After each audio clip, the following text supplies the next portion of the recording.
நம்ம இப்போ இந்திய அரசியலமைப்பு அப்படிங்கிற லெசன் பார்க்க போகிறோம். இந்திய அரசியலமைப்பு உருவாக்கப்பட்டதை அறிதல். இந்திய அரசியலமைப்புகளோட சிறப்பு கூறுகளை அறிதல், அடிப்படை உரிமைகள் மற்றும் கடமைகளை புரிதல், அரசு நெறியுறுத்தும் கோட்பாடுகளை அறிதல், நடுவண் மாநில அரசுகளோட உறவுகள் மற்றும் அவசர நிலையை பற்றி புரிந்து கொள்ளுதல்.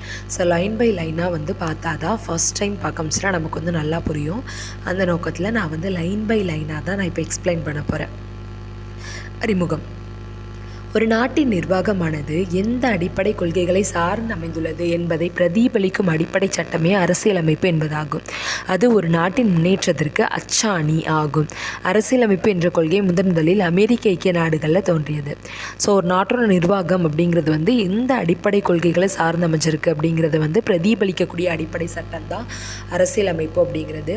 அது ஒரு நாட்டின் முன்னேற்றத்துக்கு அச்சாணியாக இருக்குது.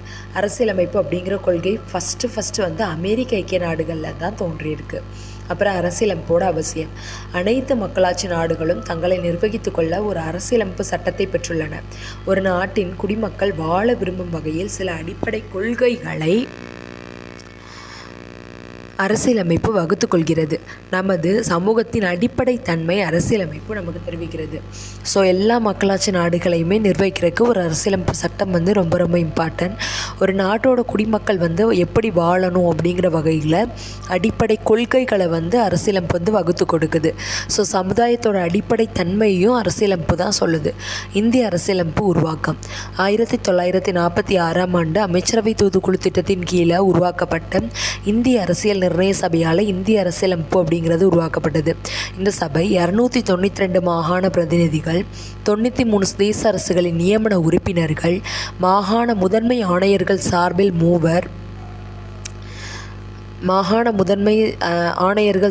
3 மற்றும் பலுச்சிஸ்தான் சார்பில் 1 என மொத்தம் 389 உறுப்பினர்கள் இருந்திருக்காங்க. ஸோ இந்திய அரசியலமைப்பு உருவாக்குறதுக்கு 1946 அமைச்சரவை தூதுக்குழு திட்டத்தின் கீழே உருவாக்கப்பட்டிருக்கு இந்திய அரசியல் நிர்ணய சபை அப்படிங்கிறது. ஸோ இந்திய அரசியலமைப்பு நிர்ணய சபையால் தான் இந்திய அரசியலமைப்பு உருவாக்கப்பட்டிருக்கு. அதில் யாரெல்லாம் இருந்தாங்கன்னா 292 மாகாண பிரதிநிதிகள், 93 தேச அரசுகளோட நியமன உறுப்பினர்கள், மாகாண முதன்மை ஆணையர்கள் சார்பில் 3 மற்றும் பலுச்சிஸ்தான் சார்பில் 1 என மொத்தம் 389 உறுப்பினர்கள் இருந்திருக்காங்க. அரசியல் நிர்ணய சபையோட முதல் கூட்டம் 1946 டிசம்பர் 9 அரசியல் நிர்ணய சபையோட ஃபர்ஸ்ட் கூட்டம் நடந்திருக்கு. இந்த சபையோட தற்காலிக தலைவராக மூத்த உறுப்பினர் டாக்டர் சச்சிதானந்த சின்ஹா அவர்கள் தேர்ந்தெடுக்கப்பட்டிருக்கார். அதாவது ஏஜ்டு பர்சன். ஸோ அதனால் அவரை தலைவராக தேர்ந்தெடுத்திருக்காங்க தற்காலிகமாக. யார்? டாக்டர் ராஜேந்திர சச்சிதானந்த சின்ஹாவை. ஸோ இந்திய அரசியலமைப்பு உருவாக்க கூட்டத்தொடர் நடந்து கொண்டிருக்கும் போதே அவர் இறந்துட்டார்.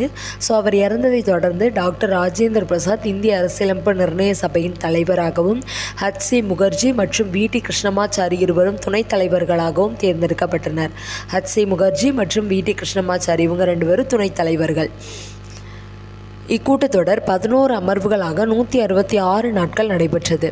இக்கூட்டத்தின் போது 2473 திருத்தங்கள் முன்வைக்கப்பட்டன. ஸோ இந்த கூட்டம் 11 அமர்வுகளாக, இது 12th 12 அமர்வுன்னு இருக்கும். 166 நாள் நடைபெற்றிருக்கு. கூட்டத்தின் போது 2473, ஒரு நாளைக்கு 24 மணி நேரம், 73 7 வாரம், ஒரு வாரத்தில் 7 நாள், 3 அதுக்கப்புறம் பக்கத்தில் 2473 திருத்தங்கள் முன்வைக்கப்பட்டன. அவற்றுள் சில ஏற்கப்பட்டன. சில அரசியல் நிர்ணய சபை பல்வேறு குழுக்களின் மூலம் இந்திய அரசியலமைப்பு சட்டத்தை உருவாக்கும் பணியினை மேற்கொண்டது. ஸோ அரசியல் நிர்ணய சபை நிறைய குழுவாக பிரித்து அது மூலமாக இந்திய அரசியலமைப்பு சட்டத்தை உருவாக்கும் பணியை செஞ்சுருக்காங்க. இந்திய அரசியலமைப்பு சட்ட வரைவு குழு தலைவர் டாக்டர் B.R. அம்பேத்கர் தலைமையின் கீழ் இந்திய அரசியலமைப்பு சட்டம் உருவாக்கப்பட்டது. எனவே அவர் இந்திய அரசியலமைப்பின் தந்தை என அறியப்படுகிறார். ஸோ மொத்தமாக இந்த 1.1லையும் 1.2லையும் என்னெல்லாம் பார்த்தோம் அப்படின்னா 1.2 இன்னும் முடியலை. இந்திய அரசியலமைப்பு சட்டம் எழுதப்பட்ட பின்னர் பொதுமக்கள், பத்திரிகைகள், மாகாண சட்டமன்றங்கள் மற்றும் பலரால் வாதிக்கப்பட்டன. இறுதியாக முகவுரை, 22 பாகங்கள், 395 சட்டப்பிரிவுகள் மற்றும் 8 அட்டவணைகளை கொண்ட இந்திய அரசியலமைப்பு 1949 நவம்பர் 26 ஏற்றுக்கொள்ளப்பட்டது. 1950 ஜனவரி 26 இந்திய அரசியலமைப்பு சட்டம் நடைமுறைக்கு வந்தது. இந்த நாளை ஒவ்வொரு ஆண்டும் ஆண்டும் இந்திய குடியரசு தினமாக கொண்டாடப்படுகிறது. பிரேம் பெகாரி நரேன் ரைஜடா என்பவரால் இந்திய அரசியலமைப்பு சட்டம் இத்தாலிய பாணியில் அவரது கைப்பட எழுதப்பட்டது. ஸோ என்னெல்லாம் சொல்லியிருக்காங்கன்னா, ஒரு நாட்டோட நிர்வாகம் வந்து எந்த அடிப்படை கொள்கைகளை சார்ந்து அமைஞ்சிருக்கு அப்படிங்கிறத பிரதிபலிக்கக்கூடிய அடிப்படை சட்டம் தான் அரசியலமைப்பு. ஒரு நாட்டோட முன்னேற்றத்துக்கு அச்சாணியாக இருக்குது. அரசியலமைப்பு அப்படிங்கிற கொள்கை வந்து முதல்ல அமெரிக்க ஐக்கிய நாடுகளில் தோன்றுச்சு, யூஎஸ்ஏல. அனைத்து மக்களாட்சி நாடுகளும் தங்களை நிர்வகித்து கொள்ள ஒரு அரசியலமைப்பு சட்டத்தை வந்து பெற்றிருக்கு.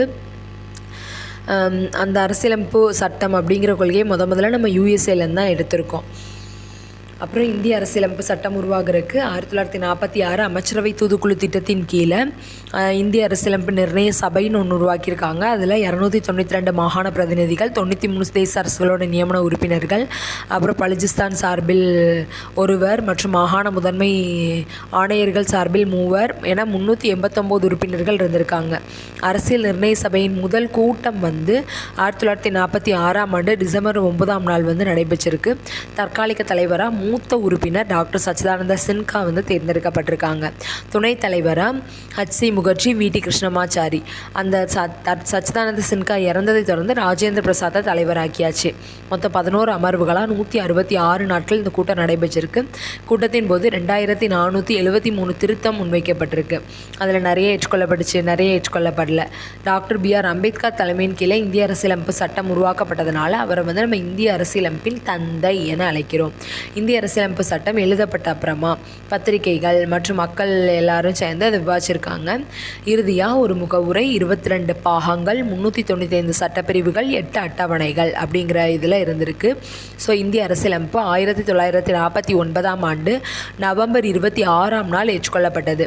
1950 ஜனவரி 26 இந்திய அரசியலமைப்பு சட்டம் வந்து நடைமுறைக்கு வந்தது. இந்த நாளை ஒவ்வொரு ஆண்டும் இந்திய குடியரசு தினமாக கொண்டாடப்படுகிறது. பிரேம் பெகாரி நரேன் ரைஜடா என்பவரால் இந்திய அரசியலமைப்பு சட்டம் வந்து இத்தாலிய பாணியில் அவரது கைப்பட எழுதப்பட்டது அப்படின்னு சொல்லி முடிச்சிட்டாங்க. Thank you friends.